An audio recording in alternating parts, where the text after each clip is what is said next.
last week. Is that? No, we haven't time to show you something. Let's go. Okay, let me announce in my John Michael Rivera baritone that he is blowing off the spine section. No, actually what happened is he double scheduled. He's working with two teachers that are being certified at, is it New Vista High School? Or alternative school, so he's just right up there. But said, sorry, so especially to you two, because I think we've determined that he's excited about new media, digital media, anything that he can cram into his phone. So he does apologize, he will catch up, and we know how to do this. So I think, Kathy, you're going to say something? I'm just going to introduce Seth and Jerry and welcome you all to our last black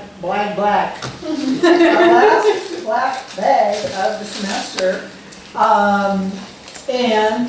There is lunch over here. There is a few meat ones left and some vegetarian fluff. So not everybody's here yet and signed up.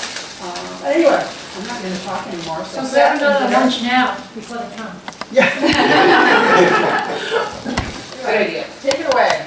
All right, great. Well, yeah, we're really excited to finally get together. We've been planning this for a while now. I've been talking with many of you. I think we know most of the folks now. We're still the new guys, still trying to get to know everybody and talk more. And as you can see from the agenda, yeah, we have a lot to talk about. You can pick any of these topics and have like a seminar about it. So we've tried to plan kind of loosely for, we're going to get to interactive, collaborative component real quickly. So the nature of that, just talk for a couple minutes, Seth talk for a couple minutes, and then we'll break into groups. But yeah, if you feel less about this is a real-time representation of the Twitter sphere, the chromosphere, the real-time live updating. So this is happening live. JM, you'll have to see the video. So future composition for not live, not in person like this. All right, so if you have this, we've also been asking for email addresses to share this document with you. We even have 2 laptops from our awesome AV club, Alex and Rachel. Bug them every day, Scott as well. Really support staff, really appreciate that. Awesome, love our program with that. So yeah, if you have this, or we need to pass this around, we're actually looking to share this document with you as soon as you give us your email address, particularly once we work collaboratively. And if you need a laptop, we've got 2 of those. That address is at the top here. So what I'm going to show here is that URL at the top there. So that will take you to this screen to follow along. So yeah, Seth and I, probably many of you still wondering, how did we get here? What's going on with this field? How did we get you guys particularly? And so talking a lot about terms and some main focus of our talk today and work together actually. And Seth and I were talking the other day, reminiscing that even the job ad, the terms that were included in there regarding the field, partly responsible, equally the terms that were in there and which ones were not in there, partly responsible for bringing us here. And so I, like probably some of us, many of us, coming to this from an outsider and noticing a few years ago, like field of composition studies has been working on this issue of defining, grappling with, reinventing, redefining, updating, finger on the pulse, really updating, really that self-awareness as a discipline with new technology, with new forms, new modes, new ways of teaching, working, thinking. And so I noticed that first thing, I think it was Sid Dobrin about 2009 or 10, gives me like Kathleen Legancy's article, well, it was this 4C's keynote, and that was from 2004, so already we're 10 years removed from that. Some of the stuff we're going to talk about is 20 years ongoing. So sort of the past, present, future, and toward the very end, we can maybe talk a little more about how we got here, some of our research and process we've been working on, looking ahead even. We built in some time, hopefully, for some open discussions with folks who would like to talk about application, perspective work, how do we apply this in our work and our teaching, obviously.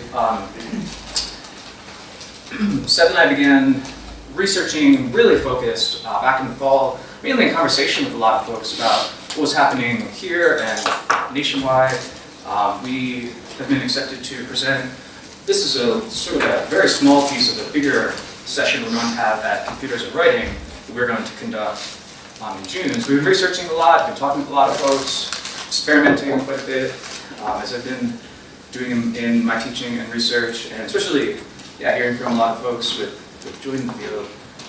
Like I said, we talk more maybe about how we got here, where we're going. We have some training happening in multimedia video composing in May and August. That's on the horizon. So this feels like a really opportune time to talk about multimodality and digital rhetoric, digital composition, sorting this out especially. So one last thing I'll say is that if you're on the website here, you'll notice if you take a little tour, we don't have too much of a presentation or argument for you, but we're hoping to bring you on sort of a virtual tour with us, acting as the planner or planeuse.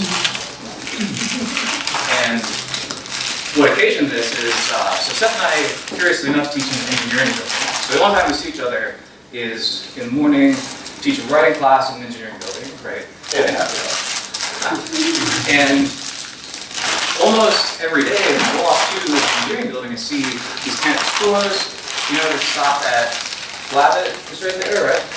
And take a nice view of flat irons and look around, and so I can't help but feel that way myself too. I've been doing that pretty much since the day I got here, just wandering around, feeling like tourists, soaking in our glorious campus, but it is really inspiring, truly. And so I'm thinking about that touring aspect and tourism, the campus tours, the prospective students. So we could even do that a bit. So I've sort of simulated that. If you're on the site, you'll see anytime you click this, and we'll take a simulated virtual tour as we're eating lunch, not actually walking around, but you can simulate that. I'm not going to walk over to engineering, though. Next up will be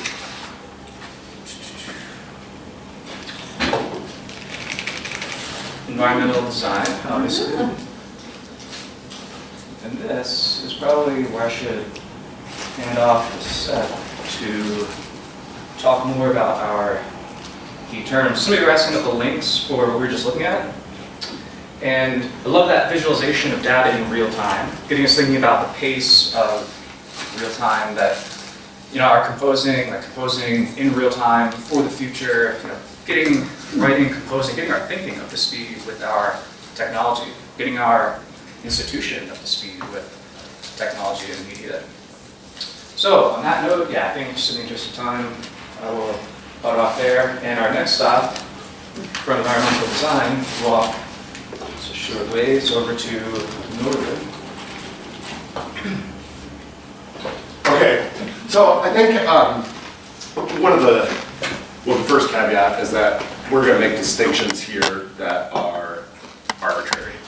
These one of the coolest things about digital rhetoric or whatever it is that we're trying to figure out what it is to call it is that they are so multidisciplinary and intertwined, interdependent, although they remain independent in some interesting ways. So we're going to make some arbitrary distinctions, I think, really that just focus on, so don't think of these as, I'm not trying to say that these are separate fields of study, but that it seems to me that the scholarship on computers in the humanities, and using computers in the humanities, has emphasizes 4 different areas. And these are on the agenda.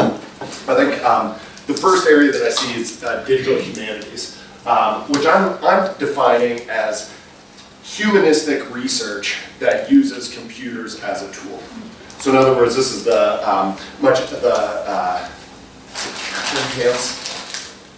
Catherine Hale's 2012 book that we read, The Fall Black Bag, I remember seeing this really cool work in the New York Times of this digital humanities scholar who's using computers to analyze the journals of Livingston, the African explorer Livingston, because he ran out of paper, so he was writing like entries over entries and he couldn't read it, so he's using computer technology and optics to like separate these things out. And that's not what we're going to talk about today. Although it's absolutely fascinating stuff.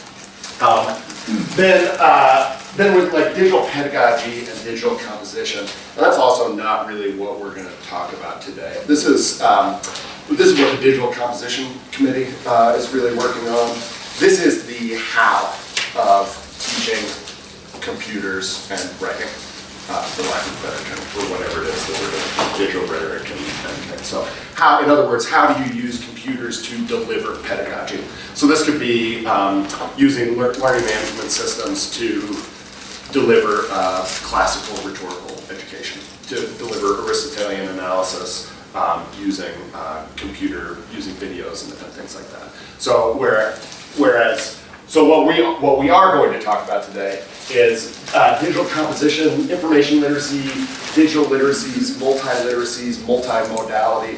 So these are terms that we think really encapsulate the object of pedagogy, the what of pedagogy. So in other words, you can, and I like to make this distinction, I don't think that Gary does a little bit. I think you can teach digital multi-literacies, digital multimodalities without using a computer. Whereas I can't even be funny without using an electronic device.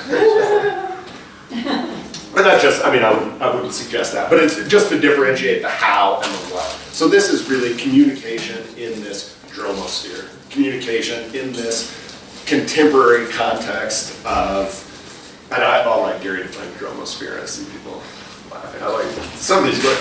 Meme sphere. Meme sphere. Yeah. Neologisms. And I'm thinking, I'll predict right now, this is just an aside, that sphere is way too geometrical for what's happening. So it's going to change. Sphere is way too limiting a term. But really, so how do people in this networked communicative context where, from phones to computers to Google Glass to internet identities, et cetera, how do people communicate in this? And then there's digital rhetoric, which is the study of these communicative contexts. And that's what Gary will touch on in a minute. And there's some really, really fascinating stuff, work being done on what we're calling digital rhetoric. And again, all these terms are fluid. There's another, I just sent you a link to this Google Doc that we're going to do some group work here in 1 second. It's this page here. And we're going to work on that live in groups so that you're all and we'll put it up so that you can see the notes that are being taken as they're being taken. And then the other thing I sent you a link to is this, what we're calling the PWR glossary, multimodality and digital rhetoric. So this is an annotated glossary. We really wanted to go by terms, and there are a couple of these that exist. Bowling Green State University has a great one. But we're putting this together for our conference presentation. And now we've invited you to do much of that work for us, to collaboratively to work together. But you can see that document, and that's going to be ongoing, and will grow and build as time goes on. I think it's called a PWR glossary of multimodality and terms, and then the agenda and working inventory stuff. Did you want to add? How are we from there? If you would be interested in work with us for tentative meetings, I guess we should ask, right? If you feel like, you can certainly talk more. They have to, right? John, you can tell them they have to. Yeah. Can we collaborate in groups? Are you up for that? Do we feel like? Sure. Yeah, so in these groups, so we're going to split you into, I don't have the things, what is it, 5 groups, 4 groups? Yeah, if you can. We're going to split you up into 4 groups. We'd like you to first nominate a note taker, somebody who has access to the Google Doc, and you can write right on it. Each group has a color associated with it. Feel free to change the color as long as it's distinguished color. You're dying to be fuchsia. cyan. Typography is a serious matter. It really He and I is. almost come close about the font and typography of our flyers, so. I wanted to stick with the Helvetica New, which is the Boulder visual brand. I think he's a Garamond Personal branding. personal brand. So anyway, so we're gonna split you into 4 groups. And the first thing we'd like you to do, so in about 10 minutes, so spend about 3 or 4 minutes giving the group an inventory of the kind of writing that you do for each of these topics. So Loosely thinking about writing, too. However, loosely thinking about writing. composing, arranging, yeah. And these are not, we try to stay away from the technical jargony terms, because, number one, because they are so contested in the literature, and number two, because we want to think broadly. So again, thinking about how these things intersect with and how they're also differentiated. So we have about how many people? 6, 7, 8, 9, 10. Oh, is that a question? Yeah, are these terms defined anywhere, or do you want to define them, or do you want us as groups? So that's the second part, sorry. That's I told you the okay. first Yeah. part, but not the second part. So then I want you to work together as a group and define these terms based on the kind of work that you've done. And this inventory is for the past 24 hours. So as of noon yesterday, or 1 p.m. yesterday, how much? On my copy, because I don't have that box, so where do we? No, it doesn't look like this. Yeah, You said we just write it wherever we want to write it. Actually, no, it's, I'm seeing it. Just right underneath. so yeah, the inventory for the group, just fill it in right here in red. Got it. Can you say give me my inventory again? Yeah, so the inventory is, in the past 24 hours, what have you done that you consider electronic writing?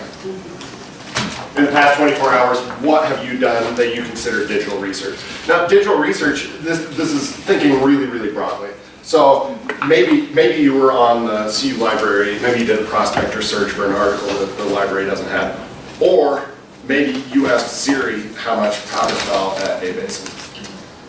That, I would say both of those count as digital research. So really trying to think of these as broadly as possible.